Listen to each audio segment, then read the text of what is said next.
Perimenopause, the time of life everyone is confused about. You just don't know when it's going to hit you.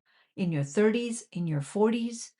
What you should know about perimenopause is that it is a time in your life when you're still having your periods and you may be having symptoms that show up. When you have 12 consecutive months of no period at all, that's the day menopause begins. And that's it. But that darn perimenopause sneaks up on you at 3 a.m. in the morning, causing insomnia, having anxiety that you never had in your life, exhaustion to the level that you don't even know why you're so tired, that you go to sleep, but you can't sleep.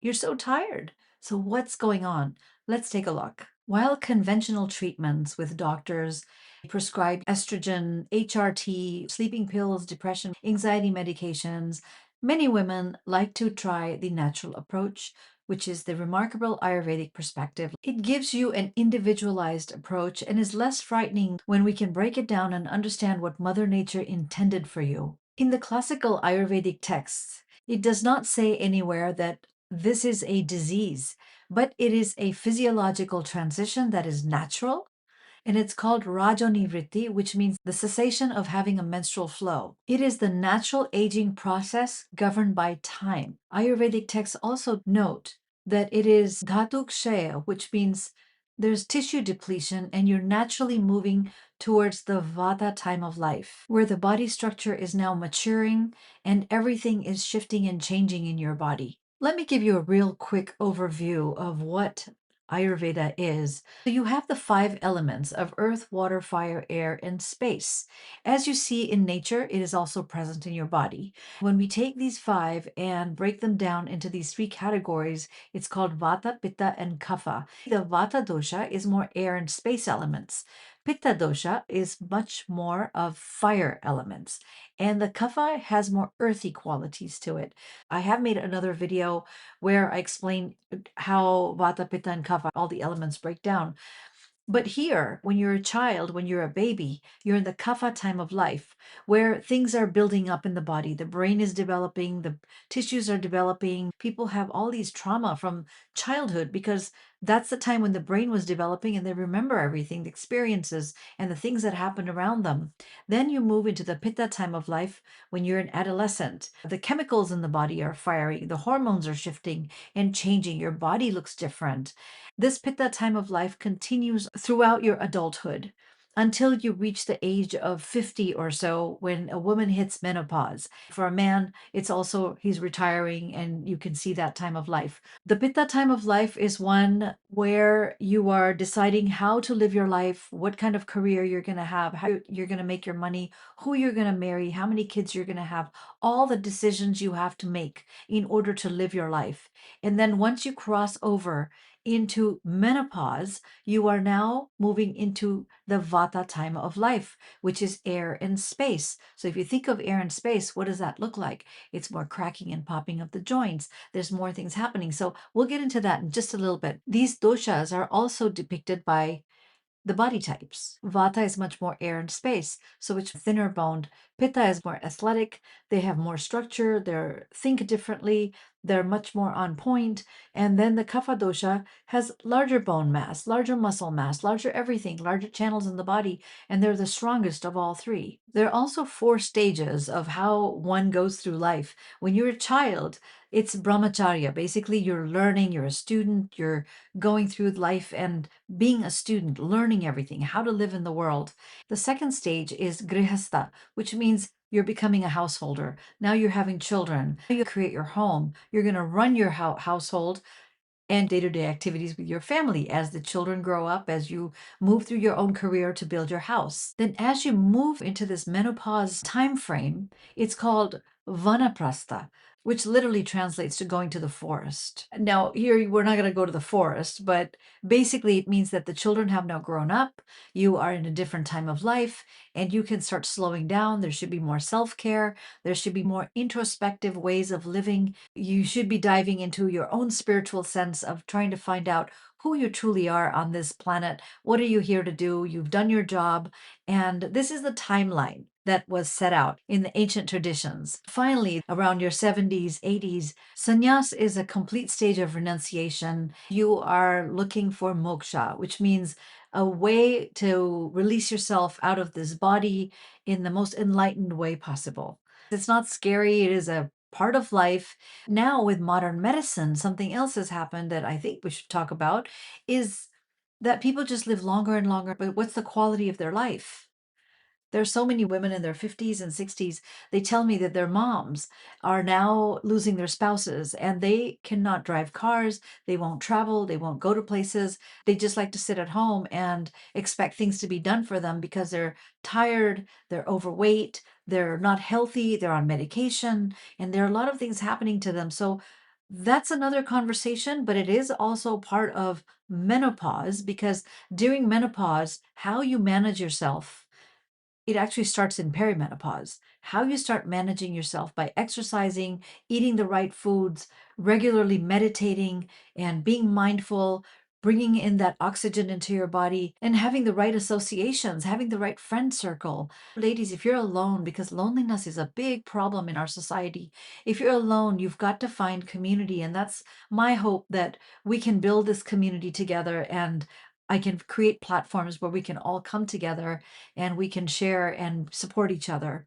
So, with that said, I hope that you're enjoying this channel. I am very grateful that you're here in this journey, and I would be really honored if you subscribed and liked the video and left some comments so that we all can see what you're going through and what you're appreciating or what you want to share. It would be really nice to start creating community from this place on. Let's take a look at a few of the dosha imbalances. When you transition into the Vata time of life, which is menopause, there are imbalances happening in the body. You start to see racing thoughts, constant worry, nervousness, panic, fear.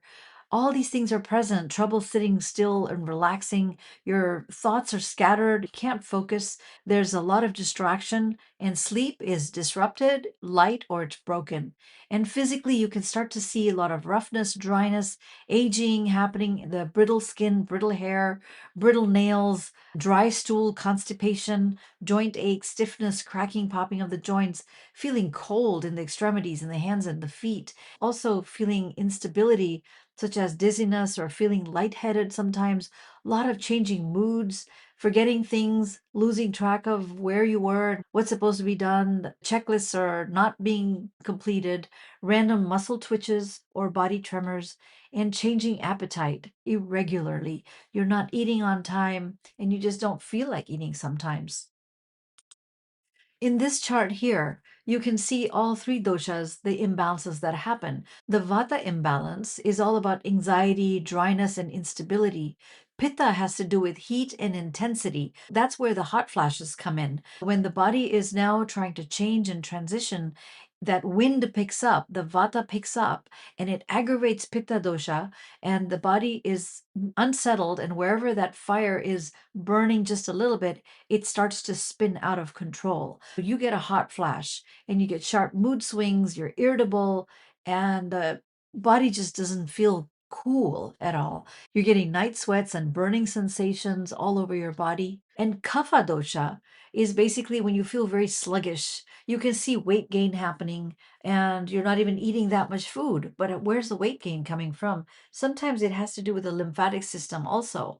But here we're just going to keep it to weight gain and we can get into the other stuff later.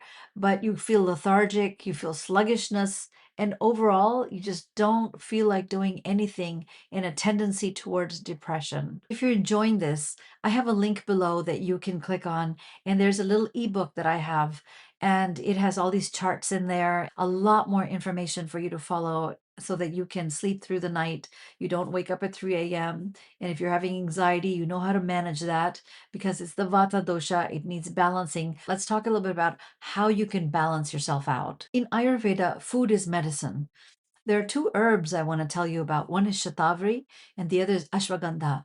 Ashwagandha is an adaptogen. There's been a lot of studies on it, and you might have heard about it too. It helps with your stress and your sleep. Shatavari is a female rejuvenative. It literally translates to one who possesses 100 husbands. That's because it has vitality and fertility.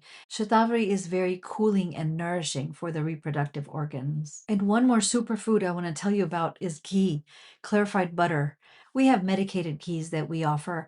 You can do the normal ghee at home, use it in your cooking, use it on your toast instead of butter because it's very nourishing, very grounding. It helps nourish your tissues and lubricate all the joints. On a side note, stay away from caffeine, heavy alcohol, or hot, sour, spicy foods. Try to stay away from that because that will just aggravate the heat in your system. To calm the Vata and Pitta as you transition through this time, it is very important to eat warm, nourishing soul foods, comfort foods that make you feel grounded and nourished and really good. Take care of yourself from that place. These phytoestrogens in the foods, such as flax seeds, pomegranates, and coconut, dates, natural soybeans, they are high in natural estrogen. And it's a wonderful way to nourish your body and supports a woman's reproductive system beautifully. Two more things that you can do. One is a self-oil massage. Here I have, this is my Ayurvedic oil I get made myself, and I just pour it in my hand a little bit there, gently warm it up, and go ahead and apply it all over my joints of the body and everywhere else. It's so soothing. Oils are so lovely and hydrating. There's been a lot of research done on these medicated oils, which the sesame oil is the base, and how it penetrates through the skin. So if you have crappy skin, if it's like dull and not looking very nice, it'll hydrate from a deeper level. Try the oils. It's lovely. You can get some sesame oil and apply it all over your body. And yes, sesame oil is so wonderful. You can apply it on all the joints of your body and you can apply it everywhere, ladies. The second thing I want to tell you about is having a rhythm. You've got to have a regular schedule from the morning till the evening. And that's again in the ebook. It's called Dinacharya. Dinacharya are your routines based on your mind body type, your dosha.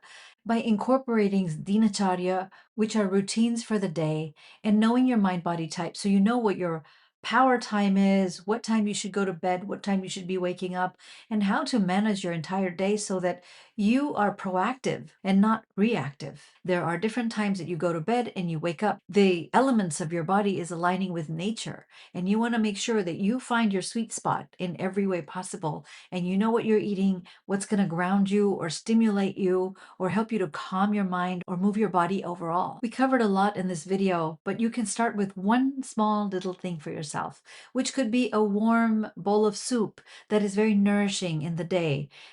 Just start with that, or make sure that you go to bed at a certain hour or wake up early. When you go through perimenopause, a 3 a.m. wake up is real. And when you wake up, you can't go back to sleep.